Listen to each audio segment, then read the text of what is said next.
Last night's icy mess making it even more difficult to walk or drive on top of the ice already on the ground from a storm earlier this week. The conditions had most people taking it slow on the roads this morning. Crews were out for a second time this week picking up Mother Nature's mess.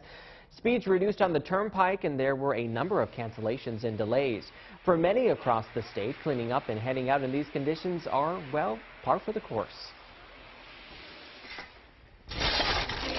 Winters in Maine. I do this probably 3 times a week, every day sometimes.